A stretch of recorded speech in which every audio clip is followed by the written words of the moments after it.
Ustaz. Waalaikumsalam warahmatullahi wabarakatuh. Saya mau tanya, ada orang tua masih hidup tapi dia membagi harta warisan kepada anaknya, namun ada satu anaknya tidak dia kasih karena sikit pun tak dia kasih. Gimana itu Pak Ustaz?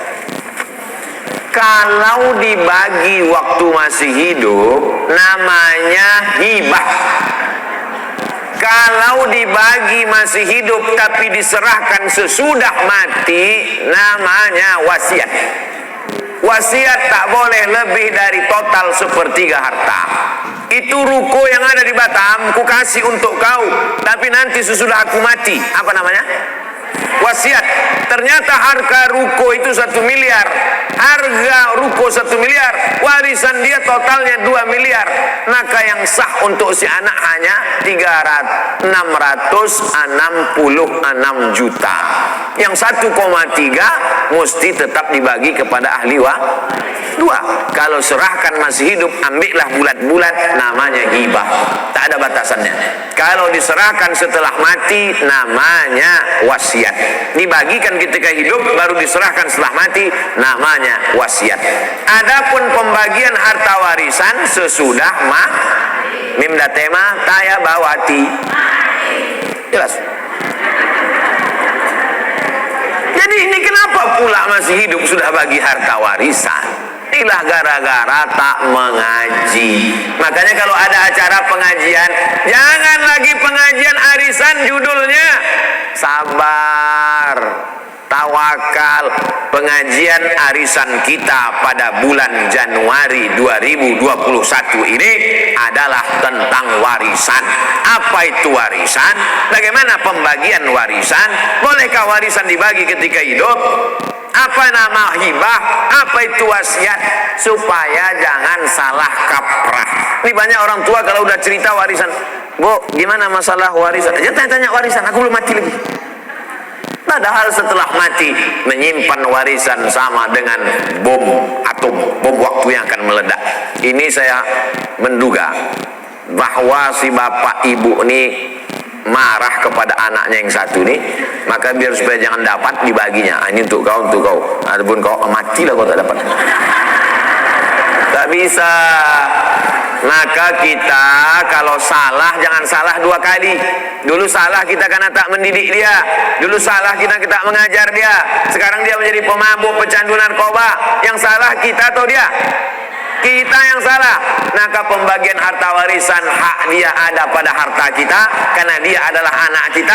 Dia tak pernah minta jadi anak kita, kita pun tak pernah minta dia jadi anak kita. Allah yang mengirimkan dia ke rahim ibu, didik dia dengan baik. Kalau sudah dididik dengan baik tak juga baik, takdir seperti Nabi Nuh punya anak Kan'an, tapi dia tetap punya jatah harta setelah kita meninggal. Bagilah menurut ilmu faraid, pembagian harta warisan. Walakum nisfu ma taraka azwajukum illam yakul lahunna walad. Kamu suami dapat setengah harta istrimu kalau tak ada anak. Fa in kana lakum waladun falahunna rubu'. Kalau kamu punya anak maka istri dapat 1/4, istri dapat 1/8. Fa in kana lahunna waladun falakumur rubu'. Kalau ada anak suami dapat 1/4. Kalau tak ada anak, suami dapat setengah.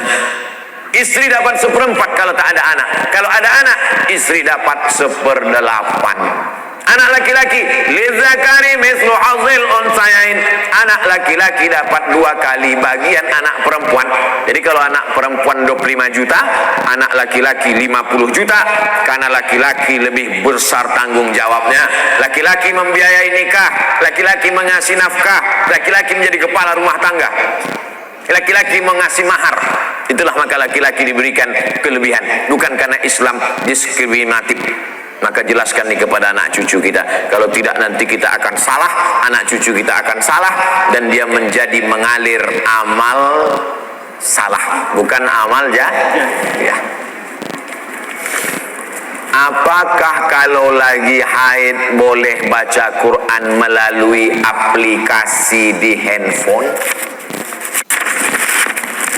Orang yang sedang menstruasi, maaf, beribu maaf, tak boleh megang Quran, tak boleh bawa Quran, tak boleh baca Quran, tak boleh masuk masjid, tak boleh sholat, tak boleh tawaf, tak boleh puasa. 7 menurut fikih Islam wa adillatuh Syekh Wahbah Zuhaili. Tak boleh megang Quran, tak boleh bawa Quran, tak boleh baca Quran, tak boleh masuk masjid, tak boleh sholat, tak boleh tawaf, tak boleh puasa. Itu mazhab yang saya pakai. Lalu Pak Ustadz, kalau baca Quran melalui aplikasi, membaca Quran bagi perempuan yang haid boleh dua catatan pengecualian. Pertama, dia hafal Quran. Orang hafal Quran paling tidak mengulangi hafalannya 1 hari 2 juz. Kalau tak diulangi 2 juz hilang. Maka ibu yang punya anak hafal Quran, berarti 1 hari 2 juz mengalir pahala untuk ibu, baik hidup maupun mati. Lalu kemudian 1 bulan 2 kali khatam, setahun 24 kali khatam. Beruntungnya punya anak hafal Quran. Mudah-mudahan anak kita hafal Quran. Hafal Quran anak gadis kita, dia mengulang 1 hari 2 juz, dia boleh mengulang an zahri qalbin, dalam hati. Maka nanti kalau ibu nampak ada anak ibu, diam aja. Nanti dia sedang ngulang hafalan. Kalau dia hafal Quran. Kalau tak hafal, tak tahulah kenapa dia. Yang kedua, guru boleh membaca walaupun sedang haid, tapi ayatnya potong-potong. Guru tahfiz di pesantren, anak-anak baca ya, innallaha la yastahi ayyab riba, potong-potong, dibacanya pangkal. Silakan baca innallaha la yastahi ayyab, masalah faham? Boleh. Tak boleh dia baca normal macam orang yang sedang dalam keadaan suci. Karena Quran itu suci, sedangkan dia dalam keadaan haid, dalam keadaan kotor secara spiritual, bukan secara zohir. Karena perempuan itu tetap bersih, tapi tidak suci. Bersih tubuh, sama macam maaf orang junub, badannya bersih, tapi tidak suci menurut pandangan hakikat. Ini yang paling penting dipahami. Samakah pahala baca Quran melalui smartphone? Baca Quran di dinding, ada tertulis di situ dinding, masuk masjid. Ya ayyuhalladzina amanu taqullaha wal tanzur nafsum ma qaddamat lighad. Baca Quran di dinding. Yang satu lagi baca Quran di handphone. Kutiba alaikumul qitalu fil qatla al-hurru bil hurri wal 'abdu bil 'abdi wal unsa bil unsa. Yang satu lagi melihat mushaf Al-Quran. Ya ayyuhalladzina amanu ista'inu bis sabri was salah. Melihat mushaf, melihat handphone, melihat dinding. Pahalanya bukan dilihat kau baca Quran dari mana, tapi yang dilihat adalah lafaz di mulut dan di hati. Mulut fasih, tahsin, tajwid, hati ikhlas. Walaupun kau baca di pelepah kurma. Ada Quran zaman sahabat Nabi, Quran macam kita dicetak sekarang? Mana ada? Pakai resleting pula lagi. Kenapa kau tak pernah baca Quran ini? Saya sebetulnya mau baca Pak Ustaz, terus resletingnya macet terus tiap hari. Oh, kasihlah minyak jelantah. Dulu Quran ditulis di pelepah korma, di tulang onta, di batu apa namanya itu? Batu lepes, batu ceper macam piring, ditulis. Jadi Quran tidak dilihat di mana, mau di kertas. Kertas adanya bambu yang ditumbuk, bambu, tahu bambu? Buluh ditumbuk halus jadi bubur, dijemur. Itulah asal muasal kertas dari Cina. Lalu kemudian ada kertas satu lagi di Mesir, pohon bardi, tumbuhnya di tepi sungai Nil, disusun-susun melintang membujur, dipres pakai tanah liat, dijemur. Namanya kertas papirus. Kertas paling tua 2, satu dari Mesir, Firaun, satu dari Cina. lalu kemudian barulah belakangan datang kertas masuk ke kota Makkah. Jadi Quran ditulis di kertas, di batu lepes, di tulang onta, di pelepah korma. Yang dilihat bukan baca di mananya, tapi yang dilihat adalah pelafazan mulut dan keikhlasan hati. Ini Qurannya bukan main lagi, mahal minta ampun, 30 juta harga Quran. Diletakkan di lemari tamu di depan. Setiap tamu yang datang menengok macam menengok kucing. Bukan Quran itu yang mahal. Quran mahal adalah Quran yang dibaca. Seorang ibu mengajarkan anak-anaknya sambil masak pagi. Tak ditengoknya pun Quran itu sambil masak. Bismillahirrahmanirrahim. Wadduha wal laili idza saja. Ma waddaka rabbuka wa ma qala. Walal akhiratu khairun laka minal ula. Sambil belajar nih tengoknya. Tapi Quran yang ibu ajarkan ke anak ibu itu, itulah yang dibawanya sholat. Usahakan ibu yang membacakan Al-Fatihah ke anak ibu. Supaya apa? 17 kali sehari pahalanya mengalir ke ibu. Ibu yang membacakan Fatihah ke dia. Yang belum membacakan, balik dari sini nanti, bacakan. Yang balik sekarang, nanti habis ke acara ini. Nah, baca Fatihah nak. Bismillahirrahmanirrahim. Itu hanya kurang halus sedikit. Bismillahirrahmanirrahim. Alhamdulillahi rabbil alamin. Rohnya kurang tebal sedikit. Luruskan bacaannya. Kapan kelingking ibu masuk ke celah kakinya saat mengajarkan dia berwudu, masuk air ke celah kaki. Kapan ujung jari ibu masuk ke celah telinganya saat mengajarkan berwudu. Kapan mulut ibu mengajarkan, kapan tapak tangan ibu memegang pundaknya, rata pundak Mina. Jangan kepala kau macam menengok kuda jantan, menengok kuda betina.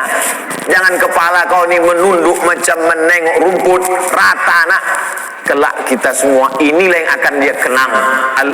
Al-Madrasatul Ula. Ibu adalah sekolahnya yang pertama. Alhamdulillah ibu amalkan, pahalanya mengalir ke ibu, mengalir pula ke saya. Tapi pahala ibu tak berkurang. Ibu tetap dapat 100, saya 120.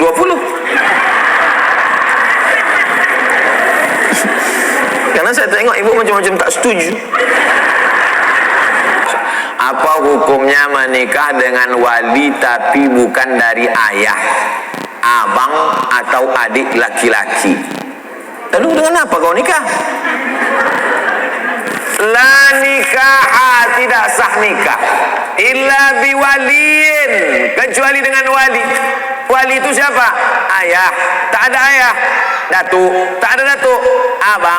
Tak ada abang, adik laki-laki. Tak ada adik laki-laki, abang ayah laki-laki. Tak ada abang ayah laki-laki, adik ayah laki-laki. Tak ada adik ayah laki-laki, saudara. Punya abang ayah tu punya anak laki-laki. Sampai begitu perwalian itu adalah. Tapi insya Allah yang 6 itu adalah, kecuali dia disapu angin puting beliung hilang semua.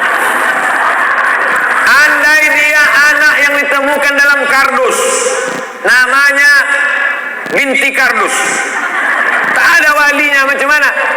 Fasultanu waliyun man la waliyalaha. Maka sultan menjadi wali bagi orang yang tak punya wali.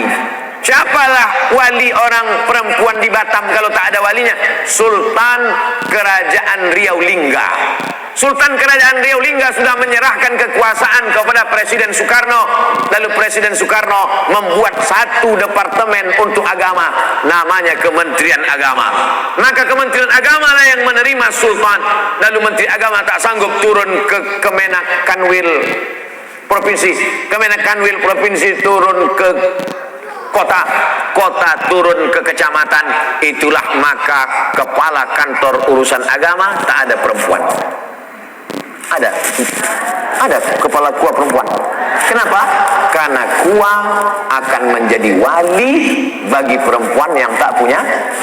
Ini ke depan nanti bisa jadi kepala kuah perempuan, dia tak ngerti sejarahnya. Karena kuah akan menjadi wali bagi perempuan yang tak punya wali. Fasultan waliyun man la waliyalah. Memang satu sisi Pak Kuah itu sebagai pegawai pencatat pernikahan, tapi ada dalam beberapa kasus dia bisa nanti menjadi wali pada saat perempuan itu tidak ada wali. Kalau sudah terjadi macam mana Pak Ustadz? Diulang akad nikah. Balik anak gadis kita membawa lakinya, hilang seminggu, pulang-pulang berbadan dua. Balik dia ke rumah, mak, ini lakiku, katanya. Kapan kau nikah? Aku pergi nikah kemarin. Wali kau siapa? Udah aku beli wali, katanya. Enak aja sekarang, orang tak belajar, jahil. Jangan karena takut kepada orang, diulang akad nikahnya balik, cari walinya yang 6 tadi, lalu diulang. Aku nikahkan engkau dengan anakku dengan mahar, aku nikahkan engkau dengan cucuku dengan mahar, aku nikahkan engkau dengan adikku, aku nikahkan dengan keponakanku dengan mahar sebentuk cincin emas tunai. Sah. Diulang balik. Lalu perbuatan dia dari mulai dia nikah tak jelas ke nikah yang jelas ini zina. Nauzubillah. Selamatkanlah anak-anak gadis kami ya Allah. Assalamualaikum Ustaz. Waalaikumsalam warahmatullahi wabarakatuh. Apa mazhab itu Pak Ustaz? Mazhab diambil dari kata zahaba. Zahaba artinya jalan. Mazhab adalah jalan. Kalau orang mau pergi ke Batam, ada jalannya naik pesawat.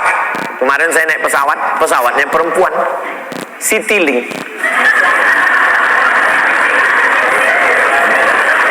Masih berpantun aja di atas. Awak takut jatuh, dia berpantun.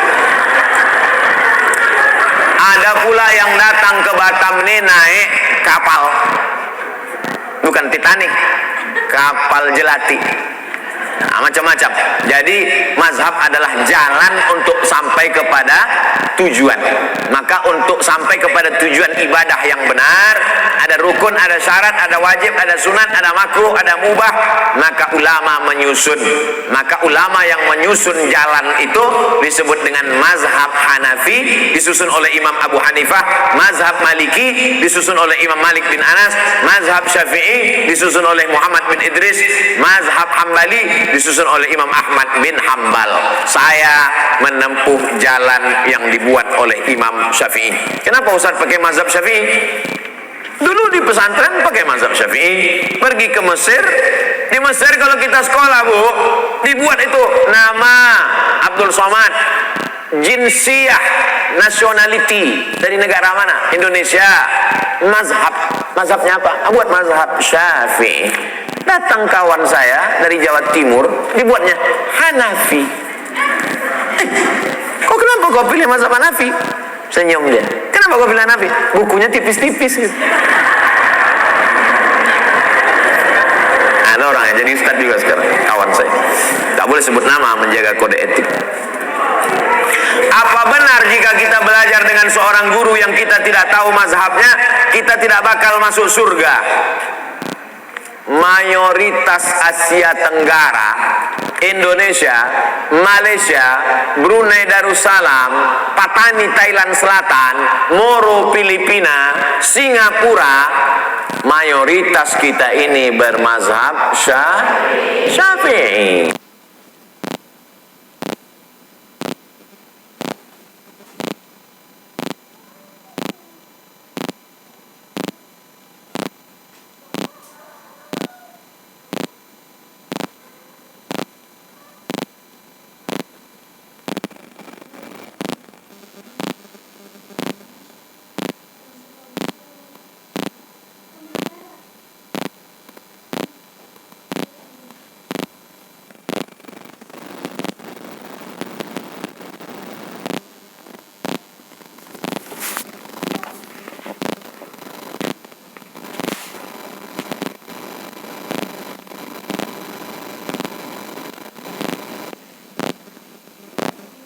Assalamualaikum Ustaz. Waalaikumsalam warahmatullahi wabarakatuh. Saya mau tanya, ada